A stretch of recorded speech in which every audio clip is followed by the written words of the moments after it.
Selamat pagi, hari ini kita akan membahas tentang contoh penggunaan anggaran. Berikut ini adalah contoh penggunaan anggaran. Yang pertama belanja pegawai, yang kedua belanja barang, yang ketiga belanja pemerintah, yang keempat belanja perjalanan dinas.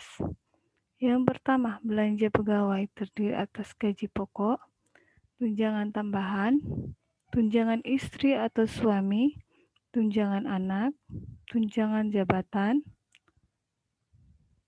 Belanja pegawai lainnya yang meliputi tunjangan pangan atau beras, biaya lembur, dan biaya honor untuk juru pemeliharaan bangunan purbakala. Kemudian belanja barang.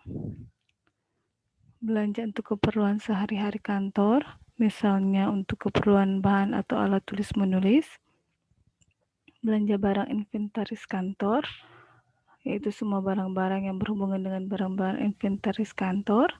Yang ketiga, belanja langganan daya jasa, misalnya biaya langganan listrik, telepon, gas, dan air. Yang keempat, bahan alat-alat dan barang-barang lain, misalnya peralatan pemeliharaan benda-benda dan bangunan kuno, peralatan penggambaran, fotografi, pemerataan, laboratorium, dan lain-lain.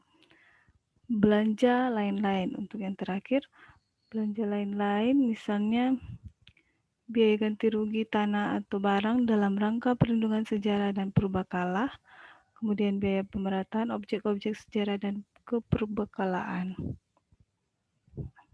Belanja pemerintah. Belanja pemerintah terdiri atas belanja pemeliharaan gedung kantor, belanja pemeliharaan kendaraan dinas, belanja pemeliharaan barang-barang inventaris kantor, belanja pemeliharaan peralatan teknis, lain-lain belanja pemeliharaan yang terdiri atas pemeliharaan bangunan kuno dan pemeliharaan benda-benda bersejarah atau kuno.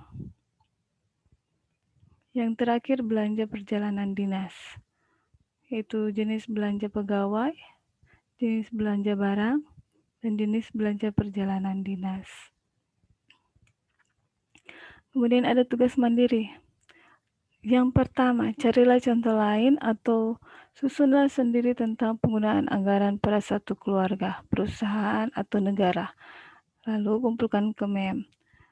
Contoh lainnya yang bisa dicari di internet atau boleh dibuat sendiri. Contohnya yang kedua ini, yang sudah mem susun, yang itu contoh penggunaan anggaran siswa. Misalnya uang jajan 1 bulannya berapa, kemudian ada biaya pulsa, kemudian ada biaya alat tulis menulis, kemudian ada biaya lain-lain misalnya untuk jalan-jalan yang diberikan oleh orang tua atau wali dari siswa tersebut. Atau biaya-biaya lain bisa ditambahkan di sini untuk contoh penggunaan anggaran siswa. Misalnya ada untuk tabungan, kemudian ada untuk misalnya untuk membeli misalnya hobi melukis, untuk peralatan melukis, dan lain-lain. Ya, kalau sudah selesai, bisa ditulis di buku catatan atau buku tugas yang tidak boleh dicampur dengan mata pelajaran lain, dan kemudian foto kirim ke mem atau email ke alamat email mem, yaitu dianaawoy041287@gmail.com. Terima kasih.